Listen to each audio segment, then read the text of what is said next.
say in apartment buildings, you kind of make a step. You go to like fourplex, 6 unit, 8 unit, 32, those things. In mobile home parks, I would say the bigger the better. That's where I would start off. If you've seen a 10 space mobile home park, I would say no. If you've seen a 40 or 50 space park, I would say yes. Even if you're going from, let's say you own five single family homes and you actually want to sell those, I would say go from five single family homes to a 50 space mobile home park. It's a lot easier. It's scalability. You're going to learn a lot. It's one location and you're going to thank me for it later. If you're an active real estate investor and you're looking to do larger deals, you're in the right place. We are going to go and take the conceptual type of stuff that you listen to from other real estate podcasts and bring it down to the tactical, the nitty gritty, the actual actionable types of things that other real estate investors that went big did to grow their own real estate empire. You're listening to the Go Big Live podcast. I'm your host, Matt Druin. A amazing guest on today, Mr. Walter Johnson, founder and CEO of Sonos Capital. The really big reason why I'm interested in having Walter on is that he's one of our few guests that actually focus in the manufactured housing community space or mobile home park space. That's an area, an asset class that's a real estate alternative investment that isn't really talked about a lot. So I'm excited to hear about his story associated with that, how he got into asset class, how he created a real estate portfolio from $1,500 to creating a multi-million dollar real estate empire. Retired at the age of 27, got bored and went back to work. So I definitely want to dig into that story as well, because I have a similar story myself. So welcome to the show, Walter. I appreciate it, man. Absolutely. No, thank you. Good to be here. We'll dig into all of that. But first I want to ask you, you were born and now you're here. What happened in between? A whole bunch of stuff. I probably got 150 stories I got to tell you. So this podcast may be running short, but I'll fill it up. We'll do an anthology. All right, perfect. So how I got started into real estate. So I'm 6'5" and I always wanted to do the professional basketball career. Loved it since I was a kid, and but I actually have a bad knee, and my uncle is actually a well known, probably one of the most famous basketball players there is. And he says, Walter, you can how did he put it? He says you can become rich playing basketball or become wealthy in real estate. So when he said that, I just that was a mind shift. And so with that and having a bad knee, I focused on real estate. And at the time, I was probably about, when I heard that, about 18, 19 years old, but loved real estate. So I focused on real estate. And when we moved from Sacramento to Southern California, I had a real estate mentor named Ed Garcia. He had the huge shopping centers and big apartment complexes. And I used to go to his office every day and just listen to him make deals. And that was great. That was great. So, and so my cousin moved to Arizona. I came out to visit my cousin. I seen how cheap real estate was in Arizona. In California, average house was $500,000 at the time. And in Arizona, it was like $100,000. So it was a huge difference. So I moved out here 3 days later after visiting my cousin. Moved to Chandler, slept on the floor, saved my money, didn't have any furniture, that type of story. Ate at Wendy's 3 times a day at the dollar menu and just looked at real estate with the little bit of money I had left. And there's this city outside of Phoenix called Avondale. And this real estate agent at the time says, this area is going to boom. You just watch. And so I put down some money, a brand new D.L. Horton subdivision, right? It was off the lake. I think it was like $140,000 for a 2-story, and I scraped up $300 so they would let me pay the extra, $1,500 or something like that. So I borrowed that money from a girlfriend at the time and put that down. I think it took like 9 months for that house to get built, and I bought that house and rented it out, and all the fears came, the doubts, and 2 weeks after I closed, I had a renter that stayed for about 2 years, and I sold that house, bought an apartment building, bought my house. So I actually had apartment building, a rental, and then I bought my own house or my own place. And that's actually how I got started in real estate. Excellent. Um, So yeah. what happened from there? Like, mobile home park space is like one of those types of asset classes where people are just like, I'm gonna admit right now, I was in the whole thing like, this is gross, like, trailer parks, like 8 Mile M&M and that sort of thing. And after further research, especially reading a lot of books associated with it, I was like, damn, this is actually a great business model and it's a win-win because you're not only creating value for your investors in the whole ownership group, but you're also creating value in terms of solving a problem, which is naturally occurring affordable housing in this country. So kind of tell me like how that shifted. Yeah. So that shifted when I bought, I would say about 2 dozen or so rental properties. I realized it was actually quite boring. Mhm. For me, there was no value that I think I was actually adding to society, I would say. It's just, it's a single family home. You put a tenant in there and that's that.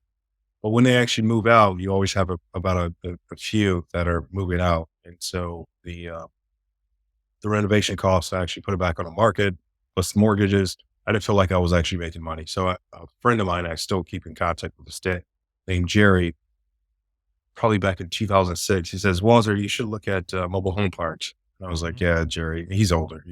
I was like, he doesn't know what he's talking about. I got the good stuff, right? Boy, little did I know. And so, so I didn't listen to him. And then I would say maybe 6 years later, I started looking at mobile home parks, 6, 7 years later. I started studying it. And I went back to Jerry. I said, hey, Jerry, can you tell me a little bit more about those mobile home parks? And, he introduced me to people that actually own them, to managers. I just fell in love with the actual aspect of mobile home parks. One, yes, there's money into it, but two, you can actually inject your ideas and you literally can actually help people and they see the difference of what you're providing. So yeah, I like that aspect of it as well. So, and we are solving an affordable housing crisis. I think right now the average house is about 400,000. And I just read on Newsweek yesterday that the average manufactured home is about 129,000. So there's a huge difference. But we're selling brand new homes in our parks for about 50 grand. Wow. So you can definitely see the difference on helping someone get into a home at an affordable price. Absolutely. Let's back up a little bit, Walter, because Yes. part of your story is you became financially independent when you were 27 years old and you got bored. Mhm. Tell me about that Yes. story because that is the same thing that happened to me. You were a little bit ahead of the curve on me. I achieved that at 33 years old, and it was a very painful process of having to reinvent myself. But tell me your story on that because that's super interesting. Yeah. So at 20, I think I was, how old was I? Probably like 25, 26, and probably multi-millionaire at the time. I had the Range Rovers, Maseratis. I had every car of the week, or every a car for every day of the week. And then I had a place in Denver, downtown Denver. So I moved out there and basically I retired and it was the most boring thing ever. So I had a high rise and I would just stare out the window. It was beautiful view, don't get me wrong, but I would wait till my friends got home from the 9 to 5s. And then when they got home, it's like my life started. And then when they went back to work, I was just bored looking out the window again. Right. And so uh, it was it was a time to where I just wanted to. I promised myself I would never retire, and I would just work. It's great to actually take breaks, yes, but actually retire, especially at that age, it's quite mundane, I would say. Absolutely, man. I mean, kind of the same thing happened to me is that I had this thing that I was obsessed with every single day, had it up on my board. My big why was the loss of my parents in my 20s and that I didn't want to participate in that system, right? Yes. Work till you die. And I achieved that. And then I was like, my wife was at work, my friends were at work. My number one life partner, my wife, who I wanted to go for 2, 3 months, 6 months, a year, going backpacking through Italy and Europe and all across the world, that sort of thing. That wasn't going to be a thing when she was stuck in a math classroom teaching high school math at Hilton High School in Western New York. So I was like, it took me so long and so much effort in order to create my own financial independence. I was like, damn, I'm gonna have to do that for another 11 years. So that was like my seminal moment where I was like, okay, I need to do something to challenge myself. One, and I have to do something that when I challenge myself, that I'm achieving a lot more from a financial impact and doing that. So that's how I found commercial real estate. I thought about it for a long time, but I just had that limiting belief that I had to wait for the universe to like give me permission in order to swim upstream and do larger commercial deals and do that. And that's what I've been doing ever since. So it's really interesting that you had like a similar story to that, because I think that if you have the hustle and the drive and the determination to create financial independence for yourself like decades before it's like quote unquote supposed to be, then I think like you just can't stop, and you just got to figure out a way to carve out your path and find your new passions to where you're going to go. So that's awesome. No, that's true. No, absolutely. You find your passion, you find that drive. And I would say let that catapult you into a new life, new situation for you and your family. I definitely agree with that. Yes. Excellent. So we were talking in the green room about your deal, not your first larger deal, but your first deal that we want to talk about. It was a mobile home park opportunity that was sort of a stretch in this case study. And we want to talk about what you learned in the process, some actionable type stuff that our listeners can pull out to apply towards their own journey, whether they're investing in mobile home parks or not. So why don't you tell me about like that story, the origin of the deal, like what happened? Yes, yes. But I would say for the readers, I would, caveat is that don't quit. And the reason why I say that is because a deal can actually be really difficult, and that's just life. I would say when the old adage says, "If it's meant to be, it'll be." I don't believe that. I believe that's the case. Why do we look across it both ways when we cross the street, right? Mhm. Um, I believe some deals that are hard to actually do build our character. I'll actually tell you one. There was one in Colorado Springs. Mhm. Uh, the guy, I think he's 80, 82, 83 years old, and he's owned it for 40 years. Small park, but it's actually in a great location, Colorado Springs. And it was back and forth. There's other people actually trying to buy that park. He would take it off the market, put it back on. The manager would quit. He would have to hire another manager, train that manager, change his mind about the park. Um, something with the landscape and a tree fell down. He wanted to fix it, cut the tree up, give away the wood before he put it on the market. So there's these things that actually just happen that people or owners have, their own, I would say, lack for better words right now, quirks that you just have to be patient with. I'm actually still dealing with that deal right now. So those are the things, we kind of go through. So they're not easy, but I would say they're worth it. Yes. Yeah, that actually reminds me of we had Tyler Cauble, who's a active investor out of Tennessee, the industrial and retail space. He told the story about how this guy who was like in his 80s had a strip plaza that he wanted to own, and this guy just wasted his time for like 1.5 to 2 years, and it pissed him off so much that it actually created the energy for him to be like, all right, screw this dude. I'm going to go out and find my deal and make it happen. And if it wasn't for that guy wasting his time, then he would have never had the drive to go out and find a deal that was an absolute game changer for him to put him on a completely different trajectory. So that's awesome. Yeah, yeah, absolutely. I remember I was looking at a park and we were getting it for, I think 1.2. And it was between me and this other guy, but I guess the other guy had a better sales pitch. I don't have no idea what happened. But he says, yes, I'm going to take this deal with this other guy. The Hmm. other guy wasted his time because I was buying it for 1.2. The guy said, of course, I'll buy it for more. Hmm. And wasted his time for about a year. Same thing. Didn't do anything with it. I think he wanted to buy it and flip it or wholesale it or something. Yeah. And I kept in contact with him. Anyway, the guy wasted the seller's time. Nothing ever happened. We ended up paying $800,000 more for that deal. It was still worth it, but you can see how if you're just persistent and maybe you actually have a chip on your shoulder, things can actually happen for the good. Yeah. Percent. So Walter, what deal do you want to make as like the case study for our go big story today? I would say, I have a ton of case stories. I would say let's do let's do a small park, an 80 space park. Mhm. And you said Do how many 80 spaces? 80 space, 80 80 space. space. Okay. That's a Mhm. decent size. Yeah. So, um, the husband had health issues. That was tough because he had health issues.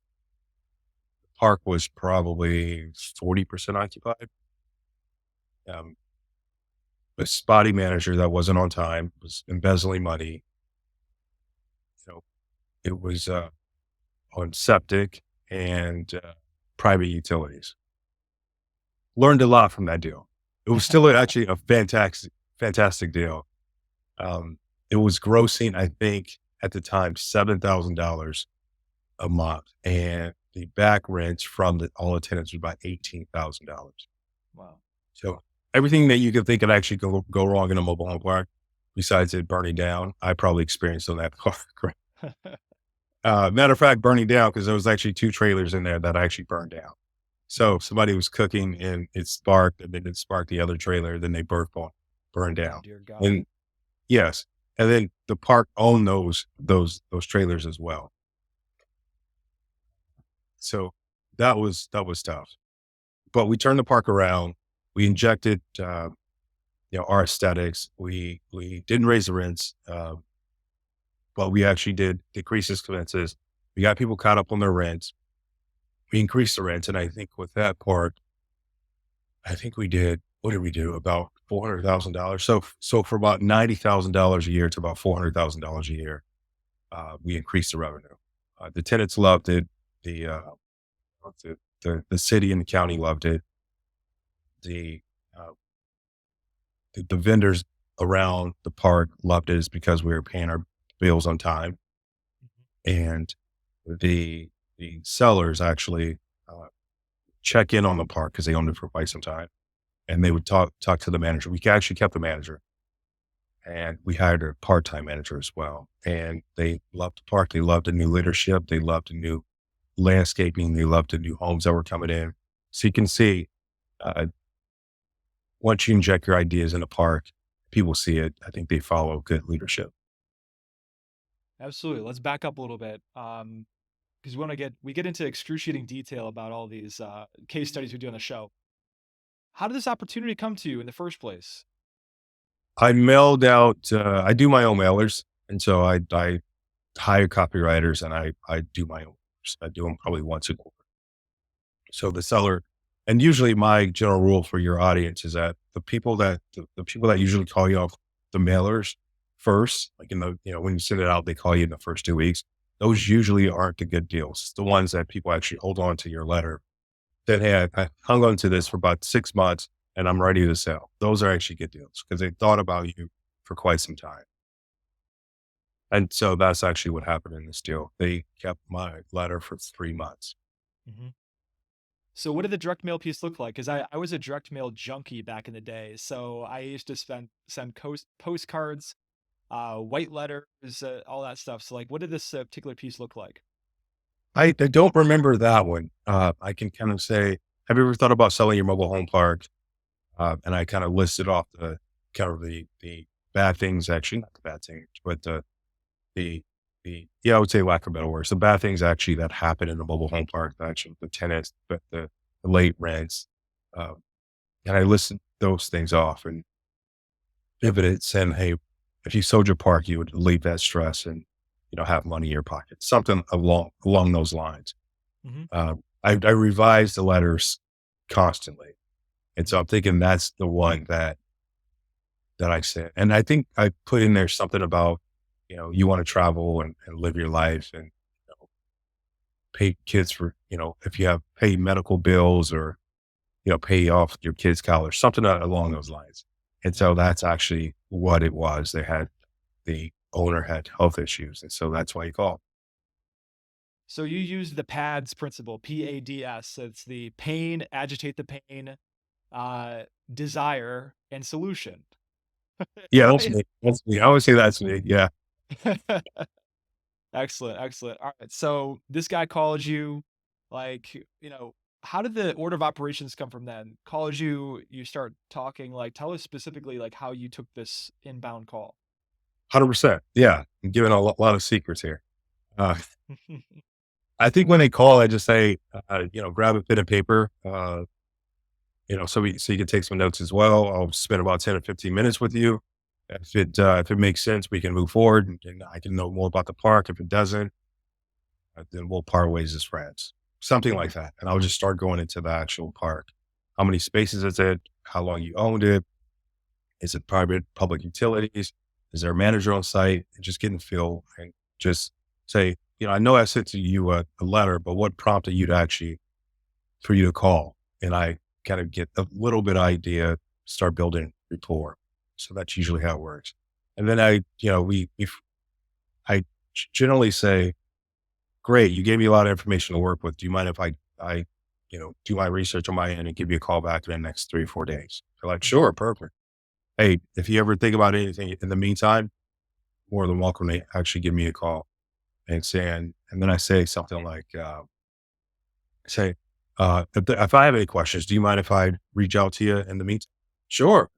Mhm. And usually I do have some questions, but it actually lets the seller and the owner know, one, I'm responsible, but I foreshadow what I plan on doing. So it actually makes them feel yeah. So Yeah. I was looking at a Hunter Space Park in Northern California. And he's like, Walter, I actually like talking to you better than I like talking to brokers. And so that actually happens. Yes. 100%. So, yeah, I mean, some of the things, the actionable type of things that you pulled out there is that asking for permission and Mhm. managing expectations, even though like we make the assumptions like, oh yeah, of course they wouldn't mind me calling them a few times afterwards to clarify things. And all that stuff that you do is like very, very small, but it's very, very intentional in terms of trying to have the smoothest, most like I guess it because a lot of times people contact these people and they use VAs from the Philippines, or you get somebody who's like some of these wholesalers that are bird dogs. They're like they're like a dog with a bone, very Mm. aggressive and that type of thing. So I definitely resonate with that approach because that's the approach that I do. I mean, I generally come about there is like I am here to provide a customized disposition solution for you, Yes. a win-win. Um, I think that if you go about it that way, as opposed to sell me your park now because I know you're in pain, is kind of two different tracks, and I prefer the one that I do. So, Oh, um, yeah. And I so use a Gmail account. I don't use it, on my letters.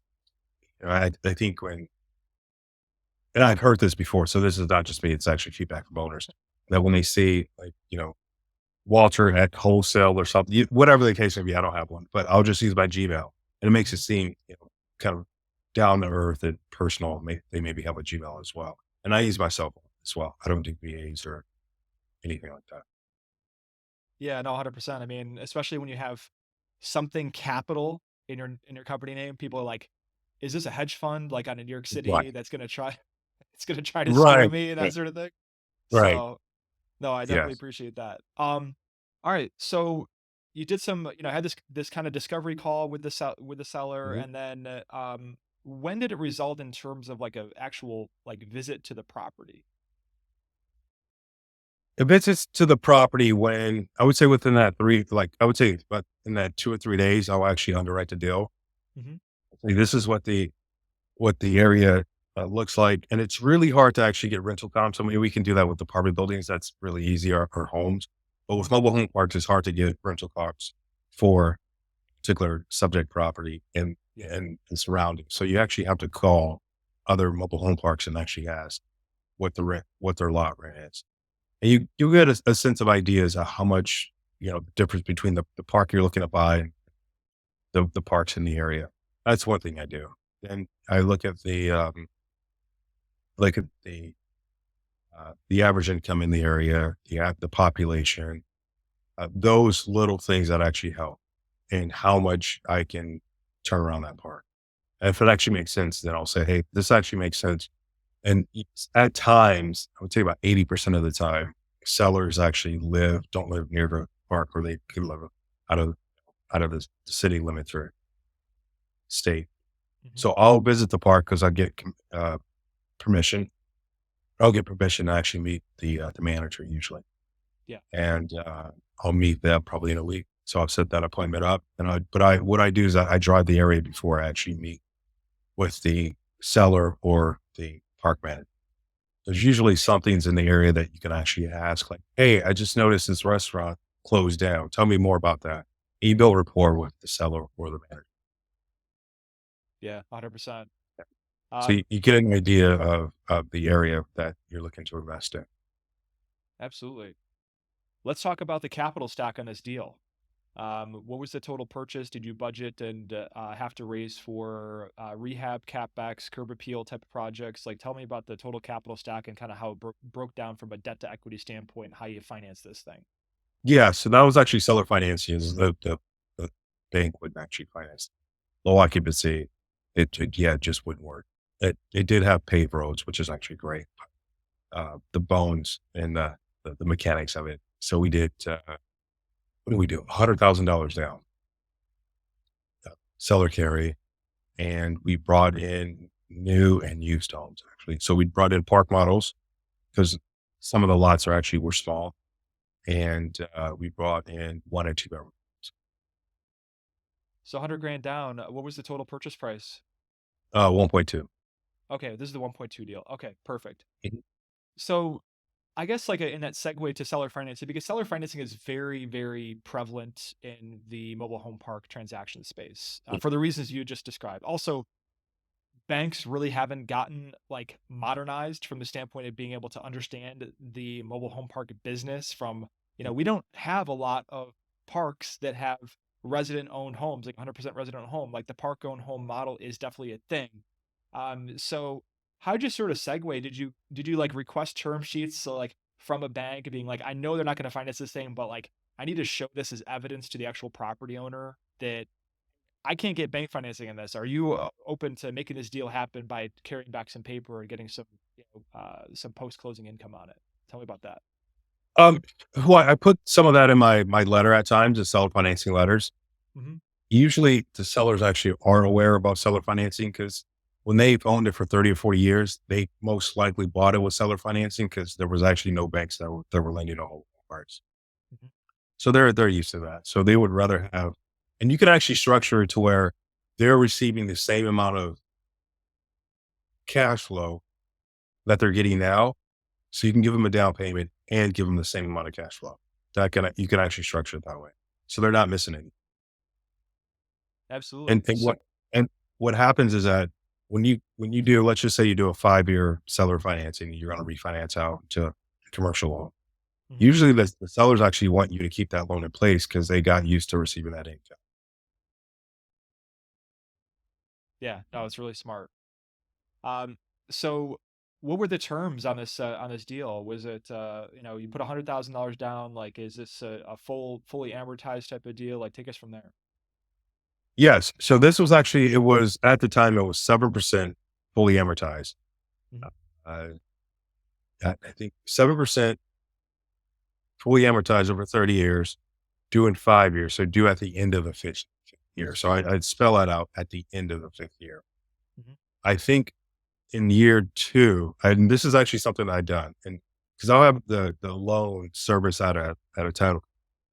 I've done this before. So I refinanced a seller financing deal. So I said, "Hey, this is actually what I want to do, and but I want to keep. He wants to keep this loan in place." So we did a similar 7% principal and interest payment, and then I refinanced it with him for 6% interest on.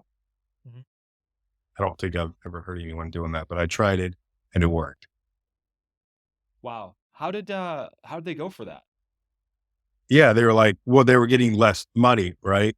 Hmm. But they were used to the money. I just said, "Hey, listen, this payment is pretty high.